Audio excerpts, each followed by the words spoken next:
前不到2个月的工资，但是我把钱发给你们，希望你们撑2个月啊，跟着我撑2个月，2个月之后如果不行的话，公司解散。全宇宙的玩家，各位好，我们是 NSL， 今天我们很荣幸邀请到了 Gamker 的聂总，给我们讲一下他的创业故事。大家好，我是 Gamker 聂俊。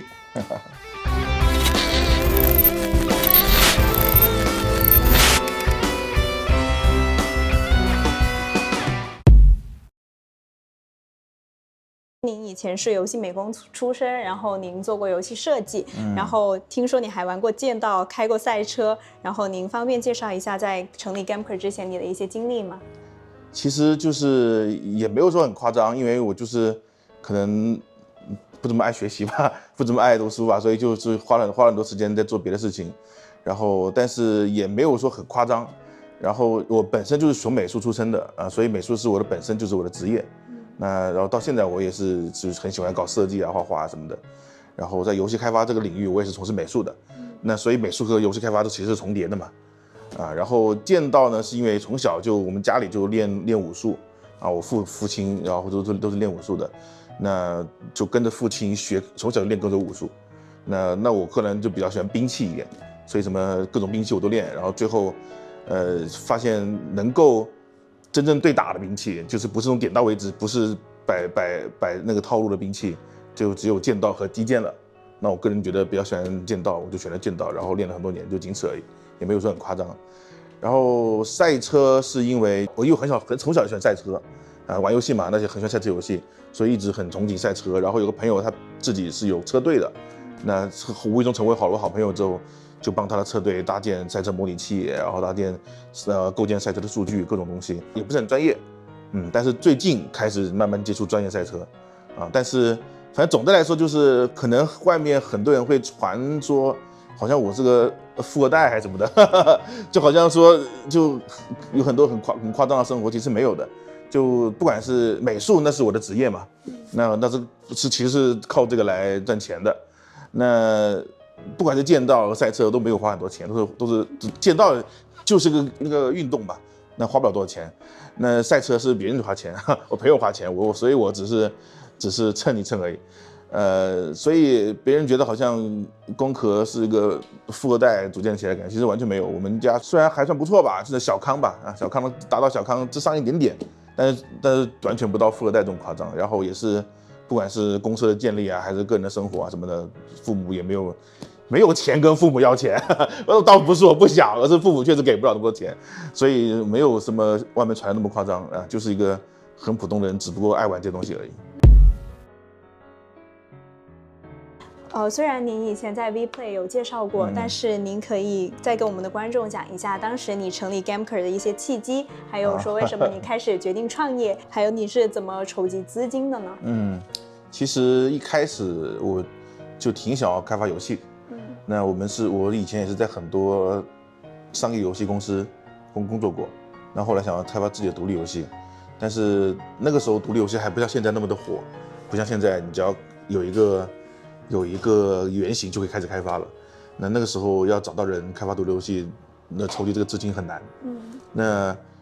一方面是很难，另外一方面是我个人在做游戏的同时，我也挺想做游戏的媒体。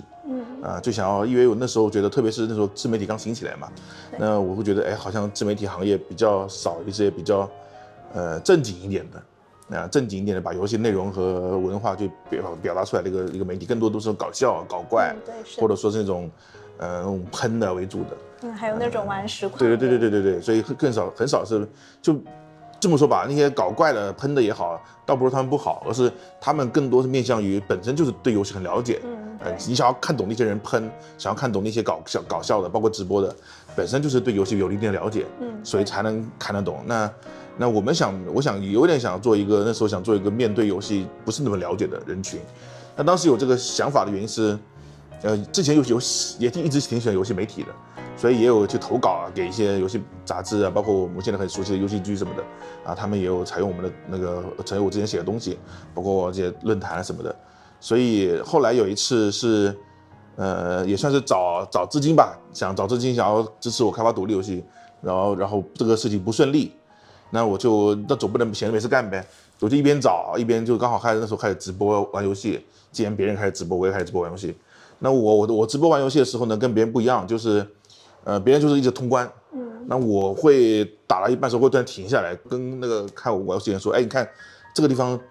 设计师这样设计是有道理的，为什么这里要放个箱子？然后其实为什么有束光？其实为了引导你往那边走，所以你会你不会迷路，是因为什么原因？反正我会一路去走到一半就停下来，然后告诉玩家游戏设计师他在这里面的一些想法。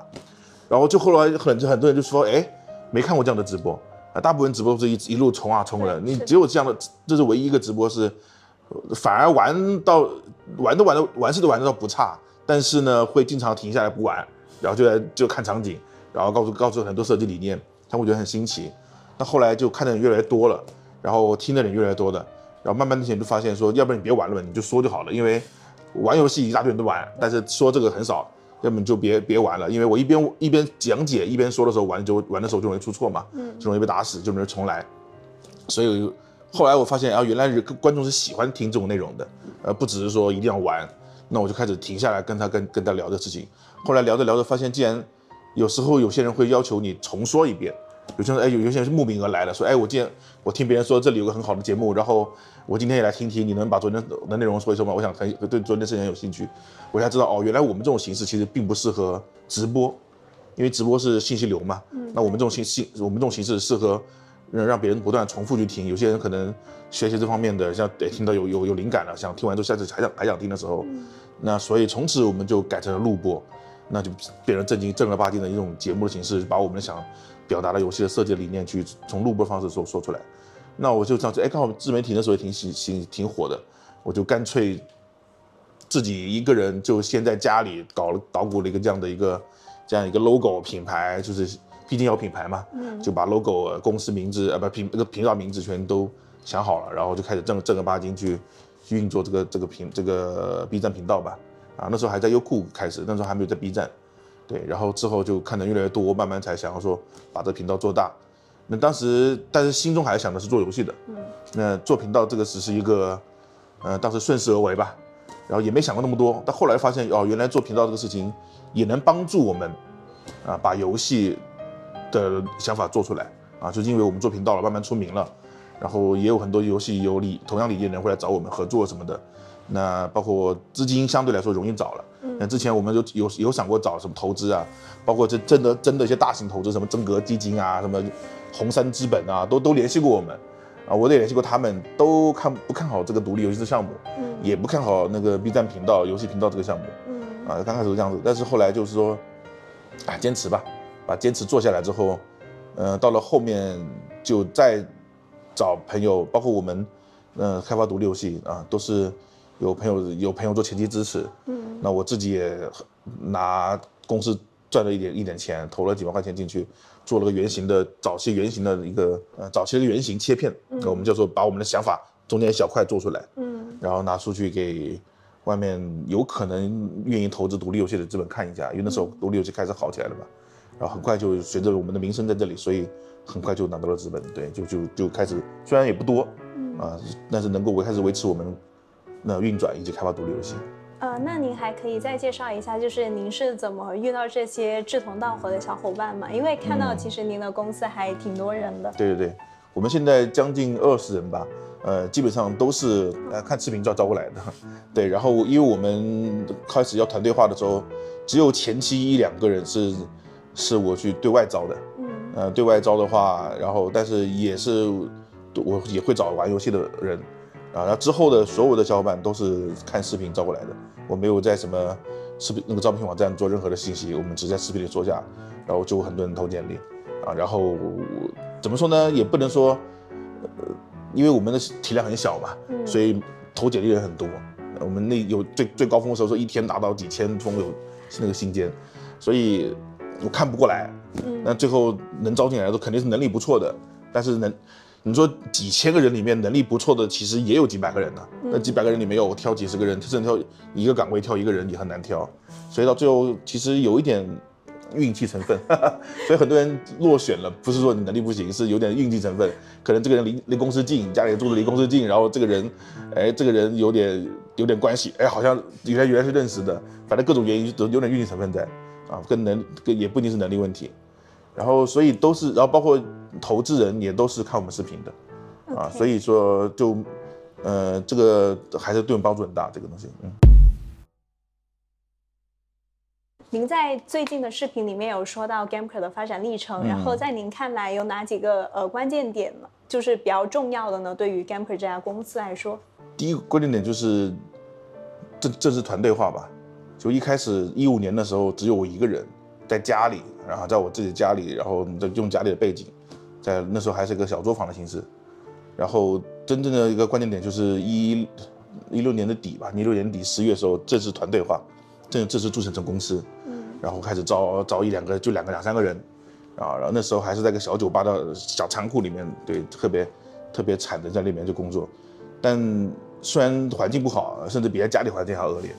但是因为是正式团队化的，所以那时候可能干劲，这第一件事。第二就是17年年底吧，就是大概1年之后，公司没钱了，啊，面临倒闭了，那个时也是一个比较关键的时候，就是我们整整1年都不知道无法盈利。啊，然后准备的资金开期始资金也就几十万而已，所以我们没有这种什么富二代的这种支持，就是几十万起步，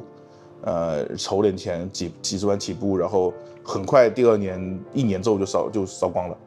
啊，然后哪怕我们已经很省了很拮据了，然后在你的仓库里面办公了，都很快1年就没钱了。那时候面临的最大的危机就只能发1个月的工资，剩下的钱就不够1个月了。我就跟员工说。第一，我们要变革啊，要把视频内容改一改。那时候还没有做到周更，那当时说一定要周更。然后后来虽然说现在也不周更了啊，但是就是后来，但是那时候有想过要改视频的风格。然后第二就是，各位要努力一下，我干脆把我剩下的钱全发给你们，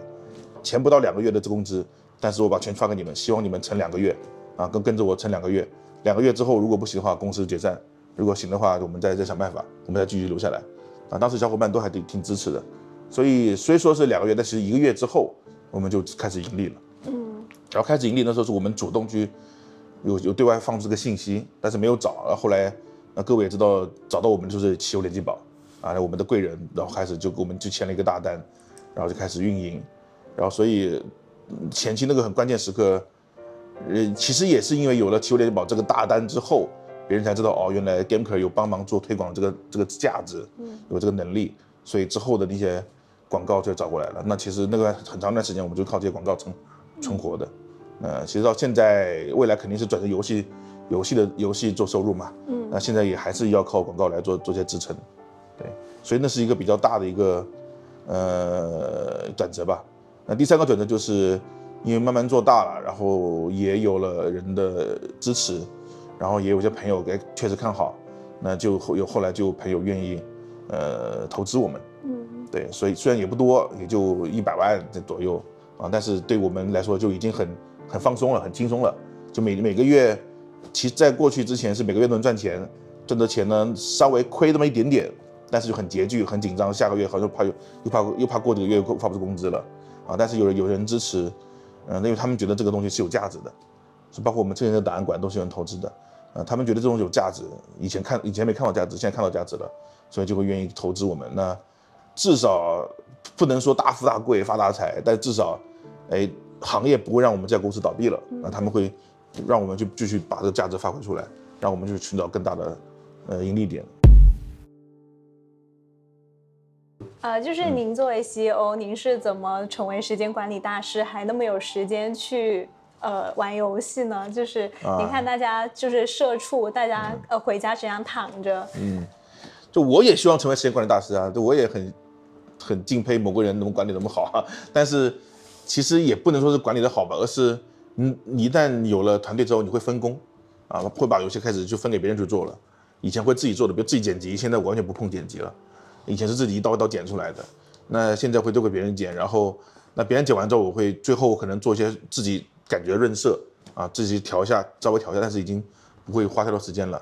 那现在对我来说更重要的是，跟行业的朋友沟通，这是我花了比较多的时间。第二就是，我会有一段时间是，就是一整天里面，我会有一段时间是属于我自己的。这段时间是别人不能打扰我的。那这段时间我可以控制自己，要么看书，要么玩游戏，要么看别人的视频。那我不会去把所有时间都全部丢给公司和或者说是外界的朋友，因为那样子的话就会被占用所有时间。所以我每天都会有几个小时是属于自己的，把自己关起来，然后不能被打扰的。那样子的话，保证我只有那几个小时玩游戏的时间。所以你说管理的好也不能说管理的好吧，只能说是我会强迫有段时间只属于自己，然后以避免我的时间被别人占用。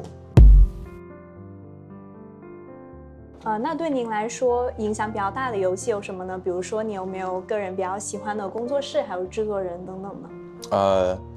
还好，我对工作室和制作人不是很崇拜，我不是很拜人和公司，我比较拜的是游戏本身作品。我认为脱离了公司环境和脱离一些环境，很多人是不能重复之前的辉煌的。对然后那可能小岛秀夫是我比较佩服的一个人吧，因为他确实离开了Konami之后，还是能做出很辉煌的东西，那确实表示他自己是有东西的，那是我比较崇拜的一个人。然后但是也没有说特别崇拜吧，我更多是崇拜他的作品所以我个人是比较以作品向为主的。那对我来说，人生最重要的几个作品，第一就是我之前说过的《模拟城市》模拟城市是我第一个玩的一个从更大的角度去控制，因为我很喜欢经营模拟。那很多之前玩经营模拟，更多是什么经营咖啡店对，什么便利店然后最多就是公园主题乐园这样一个算是比较大的了。然后模拟城市是我第一次经营一个城市这么大夸张的东西然后会觉得这种角度特别高特别大，那时候给了我很多思想上的转变，会觉得原来城市是这样运转的，然后会觉得原来我所身处的一个城市，因为你以个人角度来看你的城市，你会觉得很多不好的东西，会觉得这个你做没做好，那没做好，而且会觉得这个城市的发展其实跟你没什么关系。我可能特别是年轻人刚出来工作的时候，可能都还毕业之后都可能还要住在那些城中村这么地方，反正环境肯定不是特别好，都会觉得这个城市的发展欣欣向荣，好像跟我关系不大，会有种脱离感，然后会觉得，很多年轻人会因此觉得自己好像是社畜什么的这种说法，但是其实以前我有这种感觉了，那时候因为虽然还小，但是也因为跟父母叛逆嘛，不想拿父母的钱嘛，所以就自己出来打工嘛，然后会觉得哇太累了太苦了，会有这种感觉。但是玩了模拟城市之后，会觉得原来这个城市的经济发展，这城市的宏观建设，这城市的整体的那些调控，虽然不至于说调完之后立马让所有人富起来，但其实它是有关系的，所有人在里面它是有一个联系的，所以给了我更大角度去看世界，然后也让我去感觉到原来不管你的人生是苦还是乐，还是多么的有问题，你的这个城市照样运转少了你这个城市照样是运转的，那再往大了看，少了你这个地球也是运转的，所以觉得原来你觉得天大的不好的事情，天大的倒霉的事情，其实根本不算什么，在城市角度来看根本不算什么。所以当时我第一次玩模拟城市的时候，看到城市夜变成晚上了，万家灯火都关掉了先是开灯，万家灯火通明，然后开始关灯，到了很黑暗的时候，然后太阳慢慢又升起来，又升起来的时候，那个城市开始运转的时候，我突然觉得原来我之前遇到的所有的困难都不算什么，这个城市跟我是有关系的，然后这个地球是跟我也是有关系的，它的发展好不能立马给到我很多钱，但是是给到我有关系的，所以就会给我一种很积极的人生观。所以我是在模拟城市这个游戏里面找到了，原来这是个这么一个不带感情的游戏，能够有那么强的感情冲突给了我，所以反而让我觉得对我人生后面的信心建立很大的信心，然后我才说我要干这个，我要干那个，我要去学剑道我要去，因为我爸是教中国武术的嘛，那剑道是日本武术，毕竟是有冲突的，他也曾经很反对，我说中国的武术干嘛学，好好的学我们中国武术，干嘛学日本的东西？后来当然你不管剑道是不是来自中国的，这个先不说，重点就是融会贯通嘛。那后来也是有了这个想法，觉得世界那么大，对吧？都在运转，你干嘛要那么束缚自己？后来父母也是同意了，然后就开始学剑道啊，玩赛车啊，然后也是开始想要去，当时也是说服了父母很久，才告诉父母说我想要好好的从事游戏行业。也是因为这个游戏给到我这种震撼，觉得原来你的人生很小啊，心态豁达。对，因为这是对我来说最重要的游戏。像您刚才说的，您是很喜欢剑道的，那剑道有没有说给您的创业经历带来什么帮助呢？当然有了，当然我不只是喜欢剑道，其实我是喜欢武术。看我现在胖胖的，他曾经浑身是肌肉啊，然后现在虽然胖，但还是很灵活啊，可能是胖子里面就是最能打的，就是像洪金宝这样子的。对，然后所以我是喜欢武术，那从小练武术就对我帮助是很大的。那我是很建议每一个孩子都能练一练，不是说为了一定要打架什么的，只是这个过程会让人有很多收获。那因为武术是一个很痛苦、很苦的事情。那而且最重要的是，在练武的过程中，你没有觉得自己在成长，你是没觉得自己在成长，因为成长太慢了。你可能你的不管打套路也好，还是练对抗也好，你是觉得自己好像没有成长，但是直到某一天，你突然反过去看之前的过去，练套路的话，看过去的自己，或者说是你对抗的话，你终于遇到一个你练了2-3年，这2-3年一直都是挨打的，那终于遇到个新手了，然后可以跟他对打了。你再回去看审视自己，会发现原来自己进步那么大了。所以我觉得，其实当然很多东西都有这种过程了，比如说学习英语啊什么的都会有这种过程。但是武术的过程太苦了，我觉得武术比什么英语啊、什么学习啊什么都苦太多了。拉筋也好啊，然后全身的那种对身体那种损坏是很夸张的，然后全身遍体鳞伤。所以如果能够熬过去，最后获得了自己的成长。能够打败新手了，然后在新手面前，觉得自己的动作很漂亮了。新手动作在你面前，我觉得新手动作很慢，怎么变成慢动作了？原来不是你慢了，是我快了啊！就有点像那个那些动画片的感觉，这种感觉是真实存在的。这时候这种获得这种喜悦会特别的强烈，我至少觉得比读书学英语要强烈，因为它太苦了。然后那一旦能坚持下来，你就会有很强的收获。那对往后人生的帮助很大的原因就是，你不会觉得这件事苦的事情，你会觉得这不算是，比起拉筋压腿，然后全身遍体鳞伤打得乱七八糟的，不算特别苦吧，反正能熬就熬过去。所以以前我们可能也是因为从小父母教我武术，让我有这个想法，就觉得所有我再苦的事情都没有练无苦，导致我很调皮。然后别的孩子如果说逃学不做作业，成绩不好，被父母打了揍一顿就基本就乖了。我是敢说今天逃学被揍完一顿，第2天继续逃学。我蛊惑别人的原因就是，父母又不会打死你，只要你不死，你就不用怕吧。别人觉得有道理啊，好像只要不死，人真的还活着不就好了吗？所以就很敢去做一些事情。那这个事情，我现在我当然不是说孩子该这样做，现在年轻人不要学，这是不好的说法啊，还是要好好读书，但是要抱有这种心态，就你只要饿不死，你就人生就没什么好怕的嘛。所以很多人就会担心，我们 Gameker 做独立游戏，万一失败了，然后拖累整个公司倒闭了，会不会有影响？说实话，如果这公司2-3年、5-6年、10年还不赚钱，那我跟着我的一帮小伙伴还苦巴巴的，倒闭就倒闭吧，我觉得无所谓。真的，一个公司如果这样子10年了还不赚钱，倒闭就倒闭吧，我不会觉得这公司倒闭了，我人生就有问题。不会等于我人生就失败了，只要我不死，对吧？我不犯法，我不干嘛了，我人生还能过，倒闭了我还能找份工作。所以我一直抱着这种，只要我人生不至于饿死，不至于灭亡，我所有的失败我都能接受，公司倒闭我也能接受，怎么的我都能接受。抱着这种心态的话，你就敢做很多事情。所以这是对我的一个很大的帮助。然后剑道这东西呢，说句实话吧，练武术是百里挑一。就我们那个，我不仅练剑道，我自己还开了剑道馆。自己开剑道馆的时候，我也开始教学生，我就发现10个报名里面能有1个，十留一不可能，100留一啊，就100个人里面报名，我们现在报名人数有几千个了，但事实上每天练剑的人也就那么几十个，所以是特别苦，留下来都是那么少数人，但这少数人呢，他们能留下来，他们一定在各自的生活方面，在领域方面都做得不错。所以除了在对我的帮助最大的之外，刚才的说那些东西之外，你在练这些很苦的东西还能留下来之后，你会发现，哎，你身边的人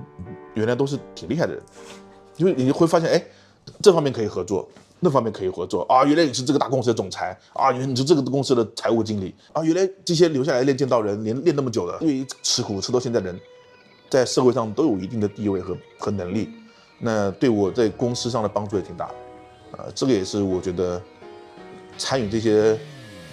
比较苦的这种生活，或者说比较苦的这种爱好，最后如果你熬过去了，都会有帮助。比如说学英语也是，学英语很辛苦，然后终于把它练得很流利了，很厉害了，你身边认识一帮英语大师了，对吧？英语高手了，说不定他们也有不错能力。不管学任何语言都是一样的，对。那今天我们的视频就到这里啦，非常感谢聂总的。你别叫我聂师傅，因为聂总有点太高了，然后聂老师有点太高了。我觉得聂师傅挺好玩，因为以前我们拍个广告，就是我模仿叶问，然后在跳舞，